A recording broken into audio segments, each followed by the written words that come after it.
제목은 물 위로 걸어오신.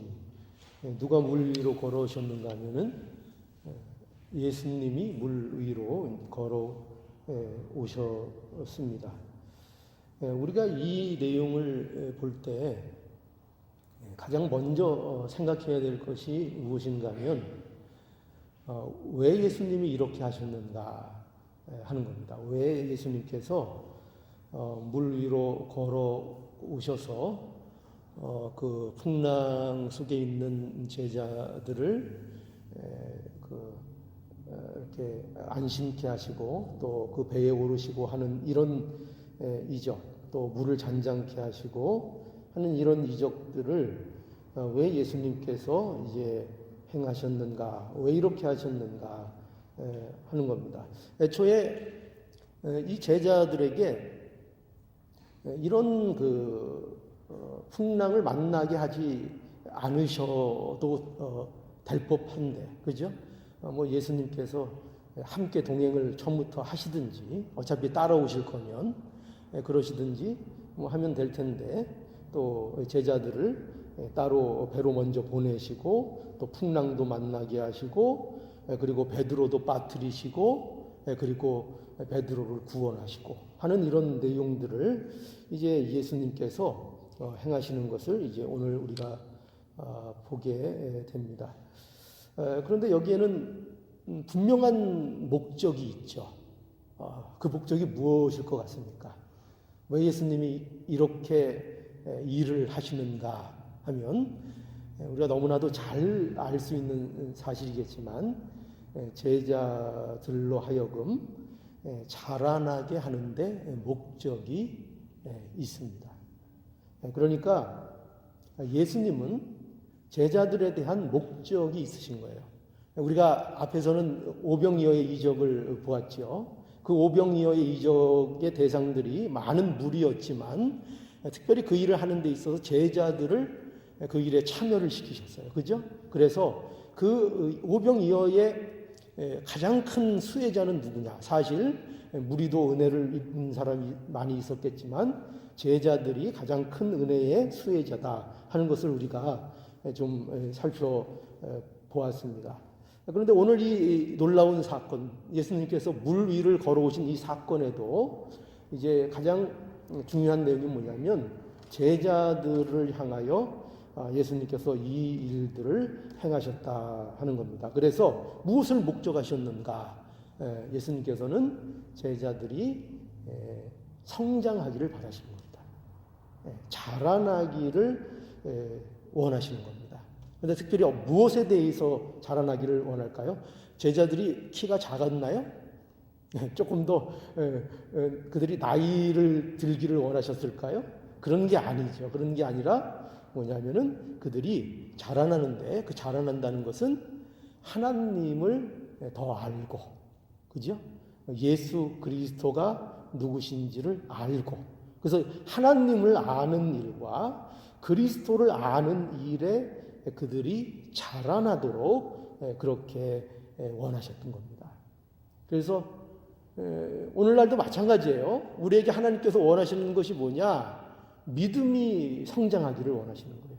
믿음이 자라나기를 원하시고, 우리가 이 신앙생활을 통해서 하나님을 더 깊이 알아가고 예수 그리스도가 어떤 분이신가를 더 깊이 풍성히 우리 마음속에 새기도록, 그 생명이 되도록 우리를 부르시고 오늘도 권면하시고 우리에게 온갖 사건들을 우리에게 허락해 주시는 겁니다. 그래서 오늘 이 본문 말씀을 통해서 과연 예수님께서 어떻게 제자들을 자라나도록 역사하시고 또 오늘날 우리에게 이것을 통해서 어떻게 자라나게 하시는가 우리가 좀 상고해 보겠습니다. 먼저 오늘 이 본문 말씀을 보면은 22절에서 24절의 말씀 보면은요, 여기 이제 고난이라는 것이 여기 등장을 합니다. 여기 본문 24절의 끝에 보면 어떻게 끝이 되어 있는가 하면은 22절로 시작해서 끝나는 한 단락이 고난을 당하였더라 이렇게 끝이 났다. 고난을 당하였더라. 누가 고난을 당했습니까? 제자들이 고난을 당했다 하는 겁니다. 그들의 배가 바다 한가운데에서 역풍을 만나서 고생을 하게 된 겁니다. 여기 25절에도 보면은 여기 밤사경 이렇게 돼 있는데, 이 밤사경이라는 것은 오늘날 시간으로 얘기하면은 새벽 3시에서 6시 사이를 얘기합니다. 그래서 예수께서 바다 위로 보면은 이 사경에, 밤사경에 바다 위로 걸어가 제자들에게 오셨다, 이렇게 이제 말씀하고 있어서 제자들은 좋기 아마 한 9시간 이상을 폭풍과 사투 속에 있었던 것으로 이렇게 보입니다. 그런데 우리가 생각해야 될 게 뭐냐면, 이 배를 누구 때문에 탔는가 하는 겁니다. 누구 때문에 탔는가? 누구 때문에 탔습니까? 예수님이 이 배의 제자들을 태우셨다는 것입니다. 예수님께서 서둘러 제자들을 배에 태워서 건너편으로 가게 하셨습니다. 예수님이 제자들을 이렇게 서둘러서 배를 태워서 건너편으로 보내신 것은, 여기는 그럴 만한 이유가 있죠. 어떤 이유가 있는가 하면은 제자들을 무리로부터 분리시키시는데 중요한 이유가 있었습니다. 왜냐하면 우리들이 예수님을, 이 무리들이 예수님을 세상의 왕으로 삼고자 하는 조짐이 그들에게 일어났기 때문입니다. 그건 오래전부터, 그죠? 그들이 예수님이 행하시는 그 기적, 이적 이런 것들을 보면서 이분이야말로 우리가 기다리던 왕이 아닌가, 이분을 우리의 왕으로 삼으면 적어도 먹는 문제 이런 거 걱정하지 않아도 되겠다 싶은 거였죠. 그래서 예수님을 왕으로 삼고자 하는 조짐들이 무리 가운데 일어났습니다. 그런데 예수님께서는 제자들을 이러한 무리와 떼어 놓으심으로 인해서 제자들이 무리들이 갖고 있는 이 세상적인 관점에 예수님을 대하는 이러한 일에 대해서 동화되지 않도록 예수님께서 제자들을 일부러 아주 서둘러서 이렇게 무리들과 분리하도록 조치하셨던 것입니다. 그리고 제자들을 위해서 기도하셨습니다. 여기에서는 우리가 무엇을 보게 되는가 하면, 예수님께서 제자들에게 겪게 하시는 여러 가지 일들을 우리가 여기서 이제 보게 되죠. 그러니까 제자들을 무리에게서 어떻게 했어요? 떼어 놓으시기도 하시고, 또 어디에 태우셨어요? 배에 태우시고, 배에 태우셔서 무엇을 만나게 하셨습니까? 풍랑도 만나게 하셨습니다. 그러니까 이 모든 일들이 무엇을 위한 일인가 하면, 우리가 이제 결론을 보면 알겠지만, 이 모든 일들이 주님은 제자들을 자라나게 하기 위한 일로 이 모든 일들을 겪게 하셨다는 것입니다. 그래서 그 중에 하나가 뭐냐면 이런 거예요. 뭐냐면 세상의 정을 떼게 하시는 일도 하십니다. 세상이 무슨 뜻일까요? 우리를 세상과 이 어떤 세상과의 정, 세상과의 익숙함, 이런 것들을 떼게 하시는 우리 예수님의 섭리이기도 하십니다. 여러분, 우리에게는요, 우리 자신에게 익숙한 것들이 있어요. 그리고 떨어지기 싫은 것들이 있습니다. 그래서 그런 것들은 떨어지는 것이 굉장히 힘들어요. 그죠? 우리가 익숙한 게 좋잖아요. 낯선 땅도 싫고. 그런데 예수님께서는 우리에게 어떤 일들을 때때로 겪게 하시는가 하면은 그 익숙한 자리, 우리가 정을 두고 있는 자리에서 떠나야 할 것을 우리에게 명령하실 때가 있다는 거예요. 그 중에 그게 뭐냐? 세상에 대한 미련이에요. 우리에게 있어서 우리가 정을 떼야 되는 게 뭐냐? 여러분과 제가 이 세상에 대해서 정을 떼야 되는 게 뭐냐? 이 세상 가치와 이 세상 원리에 대한 정을 우리가 떼어가야 돼요. 이거를. 그저 이 세상이 마냥 좋고 세상이 나의 전부인 것 같고 그래서 세상만 바라보고 붙들고 살던 그러한 옛날의 사람에서 우리는 예수 그리스도를 믿음으로 말미암아 이제 정을 떼는 일들을 해야 돼요. 아, 세상 것이 전부가 아니구나, 이 세상 것이 우리의 목적이 아니구나 하는 그러한 일들을 우리가 겪어야 한다 하는 것입니다. 그래서 이런 일들을 통해서 우리를 예수님께서 자라나게 하시는 겁니다. 예수께서 제자들을 무리로부터 서둘러 떼어놓는 것은 제자들에게 예수님이 이 세상에 오신 목적이 세상이 아니라는 것을 분명하게 또한 배우게 하시는 거예요. 그러니까 내가 저 무리들은 내가 먹는 것, 오병이어의 이적 이런 것을 통해서 그들의 피로를 채워주니까 내가 마치 세상의 왕으로서 나를 세우려고 그렇게 하는데, 예수님께서는 뭘 가르치시는가 하면은 결코 그게 아니라는 거예요. 나는 세상의 왕으로 온 자가 아니다 하는 것을 분명히 가르쳐 주시는 거예요. 그래서 우리도 그거에 대한 정을 떼려는 거예요. 너희가 나를 어떻게 알아야 되는가, 나를 왜 섬겨야 되는가 할 때 너희들이 생각하는 세상적인 그런 가치들을 획득하기 위해서 나를 믿고 하는 그 세상적인 기준, 세상의 왕으로 삼으려는 그 종교적인 그런 본성, 이것에 대해서, 그 익숙함에 대해서 우리는 정을 떼야 된다는 거예요. 거기서 벗어나야 된다는 거예요.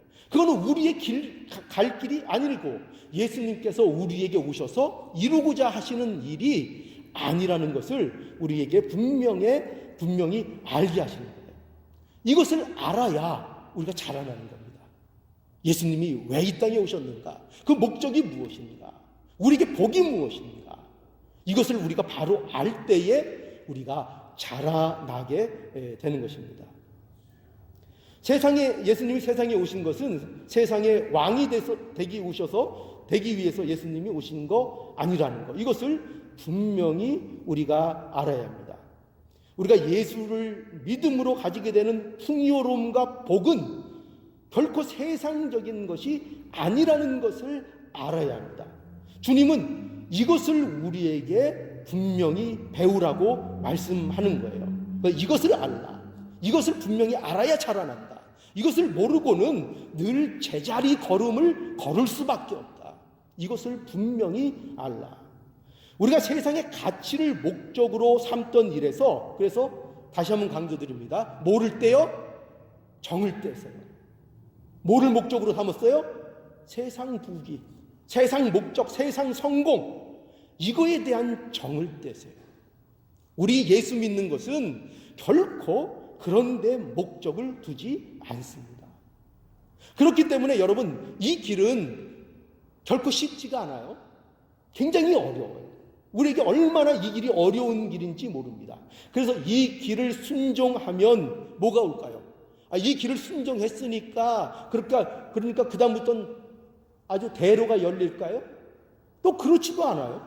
여기 보면은 제자들이 예수님께서 제자들을 분리해서 배를 태워서 건너편으로 보냈는데 그 일로 인하여 제자들에게 또 뭐가 온 겁니까? 고난이 왔어요. 풍랑이 왔어요. 오히려 역풍을 받았어요. 그래서 고난을 당하게 된 것을 우리는 보게 됩니다. 그러니까 제자들이 순종하니까 뭐가 왔어요? 역풍을 만났어요. 물론 순종하면 또 형통하는 길, 잘 되는 길, 그 길도 열어주십니다. 그러나 때때로 우리에게 순종을 하면 순종 때문에 겪는 역풍을 반드시 또 만나게도 된다는 거예요. 그래서 뭘 하게 됩니까? 이 제자들이 당한 것처럼 고생을 죽도록 하는 겁니다. 역풍을 만나서 그 새벽에 그 캄캄한 밤에 바다 가운데에서 역풍을 만나서 가지도 오지도 못하면서 거기서 9시간 이상을 거기에서 사투를 벌이는 이 일을 제자들이 겪고 있는 겁니다. 뭐를 순종했더니요? 예수님의 말씀을 순종해서 배를 타고 갔더니요. 이 고난이 있는 겁니다. 그런데 이 고난을 당해야 되는 거예요.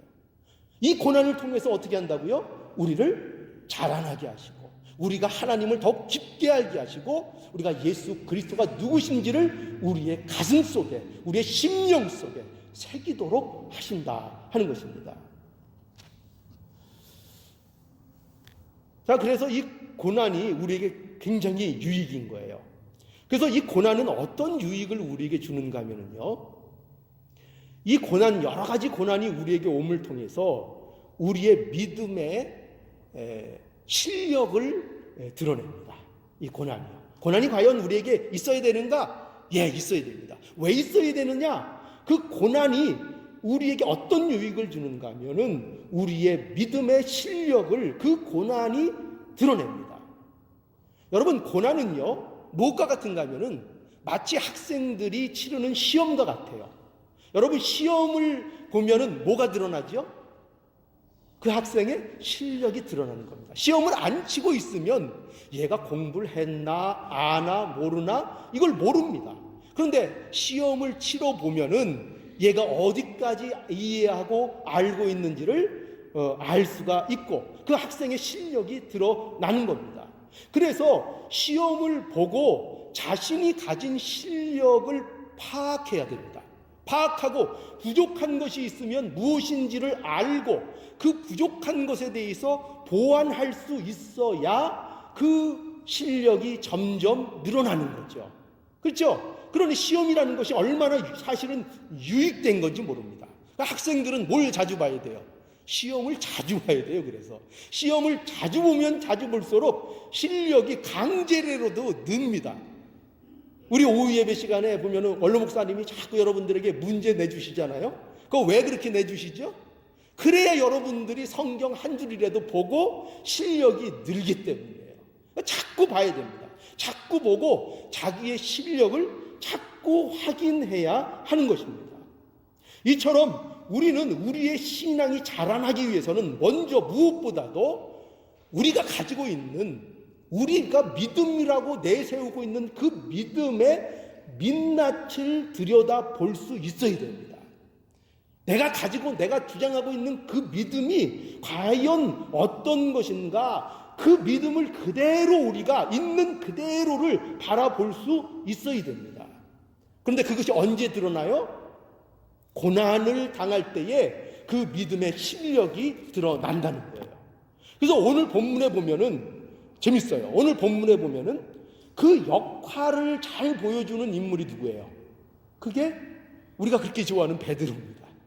저도 이 베드로를 굉장히 제가 성경에서 좋아하는 인물 중에 한 분인데, 여기 보면은 25절에서 30절을 한번 볼까요? 자, 이거 보세요. 25절로 30절. 밤 사경에 예수께서 바다 위로 걸어서 제자들에게 오시니 제자들이 그 바다 위로 걸어오심을 보고 놀라 유정이라 하여 무서워하여 소리 지르거늘 예수께서 즉시 일러 가라사대 안심하라 내니 두려워 말라.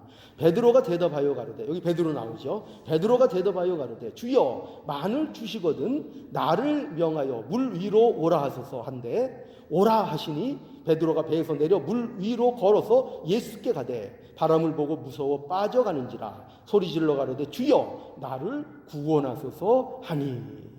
자, 보십시오. 이런 베드로의 모습을 보면 여러분들이 어떻습니까? 여러분 이러시면 안 돼요. 이 베드로의 모습을 보고 여러분들이 비웃으시면 안 돼요. 아유, 그 성급하게 뛰어들더니 꼴 좋다, 이렇게 비웃으시면 여러분들은 믿음에 대해서 잘 이해를 못 하시는 거예요. 베드로는 지금 어떻게 보면 지금 이 상황 속에 있는 제자들 중에서 가장 좋은 믿음을 보여주고 있어요. 가장 좋은 믿음을 보여주고, 지금 상황 속에서 다른 제자들은 어떨까요? 다른 제자들은 쉬운 말로, 우리가 잘 쓰는 말로 멘붕에 다 빠져 있는 거예요. 지금 엄두가 안 나고 지금 이게 무슨 상황인지를 모르는 상태 속에 다른 제자들이 있어요. 그러나 그나마 베드로가 정신을 차리고 예수님께 말씀을 드리고 지금 그나마 정신을 차리고 있는 거예요. 베드로가 그러면서 뭐라 그랬어요? 주여 만을 주시거든 나를 명하여 물 위로 오라 하소서. 그리고 예수께서 오라 하시니까 베드로가 배에 내려서 물 위를 걸어서 예수께로 가셨다. 이렇게 이제 갔다 이렇게 말하고 있습니다. 여러분 보세요. 얼마나 대단해요. 얼마나 대단합니까? 여러분 베드로는요. 이걸 알아요. 베드로는 단지 여기 보면은 충동적인 행동, 물론 그는 급한 사람이고 충동적인 면이 많은 것이 그의 기질이에요. 그러나 그의 행동을 단지 충동적이라고만 보면 안 돼요. 이 베드로의 행동은 그는 믿음이 있었던 거예요. 그는 믿음이 있었어요. 베드로는 믿음을 가지고 용기 있게 물로 뛰어든 겁니다. 그런데 결과가 뭐예요? 그 바람을 보고 무서워서 어떻게 됐어요? 결과는 빠져버린 것입니다. 여러분 우리가 여기에서 생각해 봐야 될 게 있어요. 뭐냐면 이겁니다. 여러분 어떤 게 정상 같으세요? 어떤 게 정상 같죠? 베드로가 물 위를 걷는 게 정상일까요? 물에 빠지는 게 정상일까요? 뭐가 정상이라고 보세요? 물에 빠지는 게 정상이죠. 물에 안 빠지는 게 비정상이에요. 그거는 정상적이지 않은 것입니다. 우리는 믿음이 무엇인지를 알아야 된다. 우리는 믿음이, 여기서 말하는 믿음은 이런 겁니다. 우리의 믿음은 그 믿음을 절대시하면 안 돼요. 우리의 믿음은 절대적이지 않아요. 우리는 때때로 물속이라도 우리는 뛰어들 믿음이 있습니다. 우리는 때때로 불속이라도 들어갈 우리는 그 믿음이 있습니다. 그러나 물속이라도 불속이라도 뛰어갈 믿음이 있다 하더라도, 그 믿음을 발휘할 때가 있다 하더라도, 그러나 그 일은 우리에게 어떻게 일어날까요? 매우 드물게 일어나는 일입니다. 매우 드물게 일어나는 일일 뿐만 아니라 그 순간은 매우 또한 짧은 순간일 수 있습니다. 믿음으로 사는 거, 우리가 절대적인 믿음을 가지고 물불을 안 가리고 뛰어들 수 있는 용기로 나설 때가 찰나고 순간일 수 있습니다. 그러나 우리는 곧 사방을 둘러보게 되고, 우리는 금방 두려움에 빠지게 되고 근심에 빠지게 되고, 우리는 여러 가지 두려움 속에 빠지게 된다는 것입니다. 여기 보면은 재미있어요. 뭐냐면 예수님이 물에 빠진 베드로를 붙잡아 주시면서 하시는 말씀이 뭐냐면 이런 거예요. 믿음이 적은 자여 왜 의심하느냐, 이렇게 말씀하시죠. 믿음이 적은 자. 보세요. 베드로가 믿음이 없다고 말씀하고 계시질 않아요. 믿음이 없다고 말씀하지 않고 믿음이 적은 자라고 말씀하시고 있는 거예요. 그러니 베드로는 뭐를 가진 사람이에요? 믿음을 가지고 있는 사람이에요. 그것도 그 배 중에서는 가장 좋은 믿음을 가지고 그것을 발현했고 그것을 용기 있게 드러냈던 그런 베드로의 모습이에요. 그런데 그 베드로의 모습 속에 또 함께 뭐가 있어요? 뭐가 있죠? 여기 예수님께서 뭐라 그러셨어요? 왜 의심하느냐? 믿음이 적은 자여 왜 의심하느냐? 그러니까 베드로에게는 모두 있다는 거예요. 의심도 있다는 거예요. 그러니까 믿음이 없어서요? 믿음이 있다니까요. 믿음이 있어요. 그는 너 왜 믿음이 적냐? 그 말은 뭐냐면 믿음을 가진 자에게 말씀하시는 거예요. 믿음이 없는 자에게는 너 왜 그렇게 믿음을 안 쓰냐? 믿음이 적냐? 이렇게 말씀 안 하세요. 믿음이 있는데 너 믿음이 적구나 말씀하시는 거예요. 왜 그러는가? 그에게 뭐가 있다고요? 그에게 역시 의심이 있다는 거예요. 믿음이 있는데 믿음과 더불어 그에게 또 뭐도 있어요? 믿음이 있으니까 의심은 전혀 없다, 이게 아니고 믿음이 있는데 그에게 의심도 있었다는 것을 말하고 있습니다. 여러분, 우리가 이것을 주의 깊게 생각해야 하는 것입니다. 우리가 발현할 수 있는 믿음이라는 거, 우리가 가질 수 있는 확신이라는 거, 이것은 많은 의심이 포함되어 있어요. 많은 의심이 포함되어 있습니다. 이것이 믿음의, 우리 어떻게 보면 우리가 발현하고 있는 믿음의 실체일지 모릅니다. 그러니까 이런 생각을 하지 마세요. 어떤 생각을 하면 안 되느냐? 왜 나는 이렇게 확 안 믿어질까? 그죠? 왜 나는 이렇게 확 안 믿어질까? 왜 의심이 드는 걸까? 나는 혹시 하나님의 자녀가 아닌 것이 아닐까? 이런 생각은 하지 않아도 된다는 거예요. 이런 생각 하지 마시라는 거예요. 여러분, 교회에 보세요. 교회에 이렇게 주일날 꼬박꼬박 나오시는 거, 이거 굉장한 겁니까? 아닙니까? 굉장한 겁니다. 이게 얼마나 굉장한 건지 몰라요. 여러분, 나와서 조셔도 상관없어요. 나와서 조셔도 되는 거예요. 여러분, 이게 무슨 믿음인가 하죠. 그러니 여러분, 우리가 이런 생각하지 말아요. 교회 가서 내가 무슨 말을 하는지도 잘 모르겠고, 그리고 듣기만 하면 졸리기만 하고, 또 목사님 보기에 졸다 보니까 또 끝나고 나면 목사님 보기도 민망하고, 아이 참 이럴 바에야 내가 교회 왜 나오는지 모르겠다. 아야 교회를 안 나와버릴까? 이거 뭐 되는 의미가 있나 하면서 우리가 자신에게 이렇게 안 좋은 생각을 할 수 있을지 몰라요. 그러나 그러지 말라는 거예요. 왜 그렇죠? 믿음이 있어도 그럴 수 있다는 거예요. 믿음이 있어도 졸릴 수 있고, 믿음이 있어도 실족할 수 있고, 믿음이 있어도 빠질 수 있다는 거예요. 우리의 믿음이 언제나 불이 활활 타올라서 우리가 언제나 무슨 눈이 반짝반짝하고, 언제나 우리가 전혀 믿음적으로 부족한 것도 없이 그냥 쌩쌩하고 이런 모습만 가져야 믿음이 있는 것이 아니고, 우리는 수없이 의심하고 또 넘어지고 또 이게 뭔가 하고 예배 시간에 와서 졸기도 하고 그러는데도 불구하고 우리에게는 뭐가 있다고요? 믿음이 있다는 거예요. 그리고 예수님께서, 하나님께서 우리에게 그 가운데 원하시는 것은 뭐냐? 그러니 너희의 믿음이 이제 더욱더 자라나야 된다. 그 믿음이 그대로 머물러 있지 않고 점점 그 믿음이 자라나야 된다. 이렇게 우리에게 말씀하고 있는 겁니다. 그래서 이 기적을 보여주시는 거예요. 오늘 이 내용의 말씀인 거예요.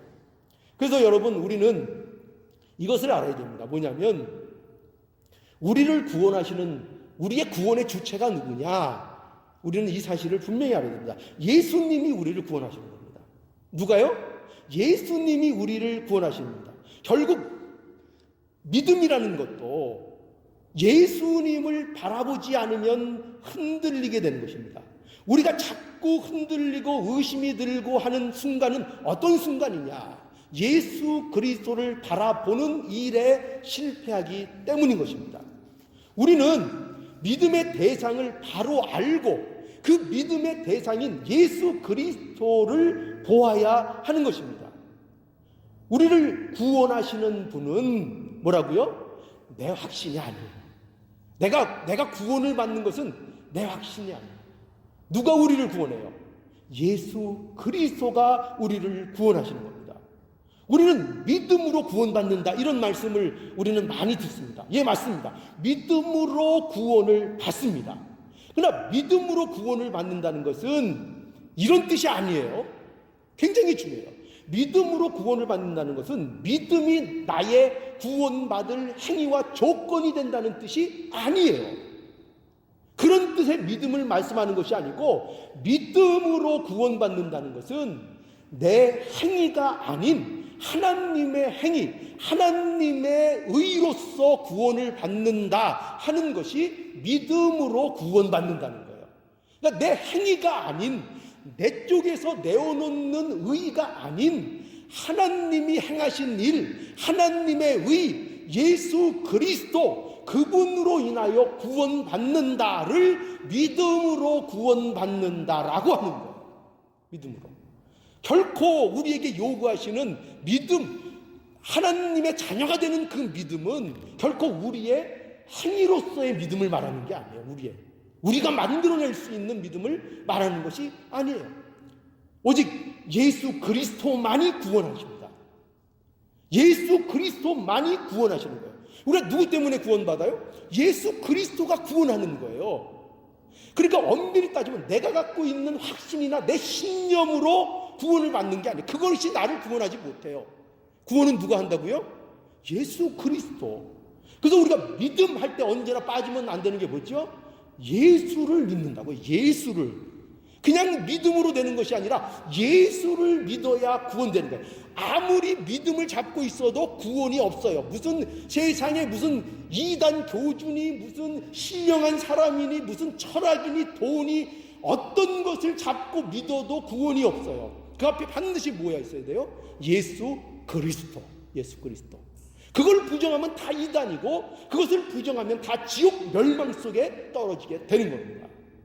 오직 예수 그리스도 그분만이요. 그 자리를 차지하려는 이단들은 하나님 앞에 심판받게 됩니다. 그래서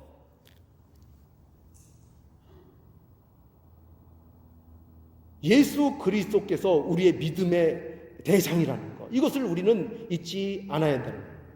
우리는 이것을 잊지 않아야 합니다. 즉 예수 그리스도가 구원하신다. 우리는 이 사실을 분명히 알아야 합니다.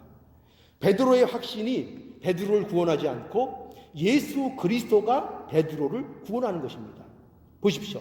베드로의 확신은 어디를 빠뜨렸어요? 바다를 보자마자 그 확신이 무너졌어요. 그 확신이 무너졌어요. 금방 베드로의 확신은 뭐로 변했어요? 두려움으로 바뀌었습니다. 그래서 베드로가 누구를 찾았습니까? 예수님을 찾았습니다. 주여 나를 구원하소서. 믿음을 가지고 뛰어들었지만 예수 그리스도를 찾았습니다. 예수 그리스도 나를 살려주시옵소서. 그래서 예수님이 즉시 손을 내밀어 베드로를 붙잡아 주셨어요. 누가 붙잡아 주셨어요? 예수님이 붙잡아 주셨습니다. 예수님께서 그를 건져내셨습니다. 예수님이 붙잡으신 겁니다. 뭐가 아니에요? 베드로의 확신이 아니에요. 베드로가 예수님을 잡은 게 아니에요. 예수님이 베드로를 잡고 예수님을 구원해 낸 것입니다. 이것을 알아야 된다는 거예요. 그래서 우리는 예수님이 우리를 목적지에 도착하게 하신다 하는 것을 우리는 분명히 알아야 됩니다. 예수님이 우리를 목적지에 도착하게 만드십니다. 32절에 보면 배에 함께 오르매 뭐가 그쳤어요? 바람이 그친지라고 말씀합니다. 예수께서 베드로를 붙잡아 주시고 함께 배에 오르셨고 예수께서 배에 오르자 거짓말처럼 바람이 그치고 바다가 잔잔해졌습니다. 그리고 이제 배는 어디로 이제 건너가게 돼요? 이제 건너편으로 이르게 되는 것입니다. 여러분, 우리의 인생의 목적지가 어디이죠? 여러분, 우리의 인생의 목적지가 어디입니까? 천국입니다. 그렇죠? 천국입니다. 우리가 하나님의 품에 안겨야 우리의 진정한 목적지에 우리가 도달하게 되는 것입니다. 그런데 범죄한 모든 인간은 모두 멸망, 지옥으로 최종적으로 이르게 될 것입니다. 그것이 범죄한 자들의 결말입니다. 그들이 어떤 선한 것을 해도 아무리 이 세상에서 재밌고 행복하고 복 있게 이 세상에서 살았어도 그들의 최종 목적지는 결국 멸망의 구렁텅이로 들어가게 될 것입니다. 그러나 예수 그리스도 안에 있는 자들은 목적지가 다릅니다. 그것은 천국입니다. 그렇죠? 이 영원한 안식에 과연 누가 우리를 안전하게 우리를 인도해 주시는가? 예수 그리스도밖에 없습니다. 한 사람이라도 잃지 아니하시고 도착하도록 도우시고 인도하시는 분이 누구신가? 우리 예수 그리스도밖에 없습니다. 그렇죠? 그 누구도 우리를 이 배에서 우리 인생이라는 이 배를 가지고 우리를 안전한 그 땅에 이르도록 할 그 어떤 다른 것도 존재하지 않습니다. 오직 예수님만이 우리의 안전한 피난처가 되시고 우리를 인도하는 목자가 되시고 우리 배의 유일한 선장이 되어 주시는 겁니다. 이것이 우리 예수님이에요. 그래서 이렇게 천국에 이르는 과정, 이것이 우리의 인생의 삶입니다. 그러니까 저와 여러분들은 모두 어떤 과정 속에 있어요? 정말 예수 그리스도 안에 있는 자들, 예수님을 믿는 자들은 모두 어떤 과정 속에 있습니까? 천국에 가는 과정 속에 우리가 있습니다. 그런데 이 천국에 이르는 과정 속에서 우리에게 하나님께서 우리에게 무엇을 이루어 가세요? 우리의 믿음이 자라나고 깊어지기를 원하시고 그것을 계속 우리 가운데 이루어 가고 계신다는 것입니다. 33절 우리 마지막 한번 볼까요? 33절 배에 있는 사람들이 예수께 절하여 가로되 진실로 하나님의 아들이로소이다 이렇게 했다고 결론을 맺고 있습니다. 예수께서 이것을 배에 있는 제자들에게 목적하신 거예요. 이걸요. 이 끝에 이 33절 보세요. 진실로 뭐라고 배에 있는 사람들이 고백을 했어요. 뭐라고 고백했다고요? 진실로 하나님의 아들이십니다. 여러분, 이 뱃속에 있는 이 제자들이 예수님을 믿지 않았었을까요? 믿었습니다. 예수님을 믿었어요. 그런데 또 이게 뭡니까? 진실로 하나님의 아들이십니다. 계속 배워나가는 거예요. 사건과 그 인생의 여정 속에서 많은 사건을 통해서 무엇을 점점 깊이 알아나가게 하시는가? 진실로 하나님의 아들이십니다. 진실로 하나님의 아들이십니다. 하나님께서는 믿는 자들에게 많은 일들을 겪게 하세요. 오늘 이 본문 속에서도 여러 가지 일들을 하셨죠. 우리를 세상으로부터 분리시키기도 하시고 우리를 또 외롭게도 하시고 우리를 참 힘들게도 하시고 우리를 배 안에 태우기도 하시고 그 배 안에 태우셔서 폭풍을 맞게도 하시고 역풍을 맞게도 하시고 그래서 물에 빠지기도 하시고 이렇게 온갖 일들을 예수님께서 우리에게 겪게 하세요. 그러나 결국 우리 주님은 이 모든 것을 통해서 우리를 어떻게 하신다고요? 자라나게 하신다는 겁니다. 결국은 자라나게 하신다. 자라나게 하셔서 어떤 고백으로 끝이 나게 하신다고요? 진실로 하나님의 아들이십니다. 이게 깊어진다고요. 그러니까 이게 목적이라고요. 우리를 계속 부르시고 이렇게 훈련시키시고 예배 시간에 부르시고 찬양하게 하시고 말씀을 듣게 하시고 우리로 서로 교제하게 하시고 하는 그 목적이 뭐냐? 이 고백이 우리의 심령 가운데 한 번 하는 것으로 그치는 것이 아니라 날마다 그 모임과 말씀 모든 것을 통해서 사건과 사건을 통해서 우리의 영혼 속에 우리의 심령 속에 이 사실이 계속 각인되고 또 쓰여지고 또 쓰여지고 또 쓰여지도록 뭐가요? 진실로 하나님의 아들이십니다. 진실로 하나님의 아들이십니다. 여러분 우리가 인생을 겪으면서 이 고백을 여러 번 하게 될 거예요. 그러나 이 고백이 할 때마다 우리에게 달라지게 하시는 거예요. 이 고백이 어제 내가 진실로 하나님의 아들이십니다 하는 고백과 오늘 또 사건 속에서 또한 하나님 앞에 진실로 하나님의 아들이십니다 하고 하는 이 고백이 할 때마다 하는 순간마다 어떻게 되게 하신다고요? 깊어지도록 그것으로 인해서 풍성해지도록 하나님께서 우리에게 역사하신다는 것입니다. 그래서 우리가 천국 가는 그날까지, 그죠? 천국 가는 그날까지 우리가 곧 이제 천국에 갈 겁니다. 천국에 가는 그날까지 하나님은 우리에게 뭘 하신다고요? 우리의 이 여정 속에서 이 뱃속에서 제자들이 겪었던 것처럼 우리에게도 그 순간들을 주셔서 우리의 믿음이 계속 온전해지고 자라나도록 계속 인도하시고 보호하시고 그래서 어떻게 하세요? 천국에 이르도록 보호하시고 인도하시고 역사하시고 섭리하시고 계속 하셔서 어디에 이르시도록? 천국에 이르도록 그 결과를 맞도록 이렇게 하나님께서 우리에게 일을 하신다는 것입니다. 주님께서 우리를 이제 각오하십시오. 우리를 또 배에 태우실 겁니다. 어디에 태우신다고요? 안 타시려고요? 타십니다. 우리를 또 배에 태우실 겁니다. 그리고 배에 태우실 뿐만 아니라 곧 뭐가 불까요? 곧 역풍이 불 겁니다. 역풍이 불어서 아주 고생을 하게 만드실 겁니다. 그리고 예수님께서 우리를 또 그 가운데 찾아오실 겁니다. 찾아오셔서 우리를 또 어떻게 하실까요? 우리를 또 물에 빠뜨실 겁니다.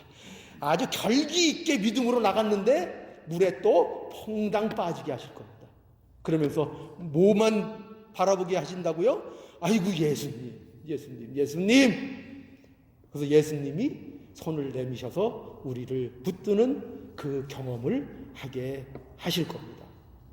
그래서 예수님밖에 없다는 사실을 우리 심령 가운데 오늘도 새기시고 내일도 새기시고 여러분들이 죽는 그날까지 여러분들이 하나님의 자녀라면 계속 여러분들의 심령 속에 새겨 놓으실 겁니다.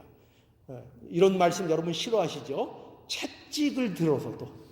채찍을 들어서라도 여러분들의 심령에 내가 너희를 구원하는 예수 그리스도다, 이 사실을 여러분들 심령 가운데 새기실 겁니다. 날마다 이 하나님의 역사를 여러분들이 믿음으로 받아들이시고 날마다 진실로 하나님의 아들이십니다 하는 이 고백이 우리 모두에게 점점 깊어지는 은혜가 있기를 간절히 축원합니다.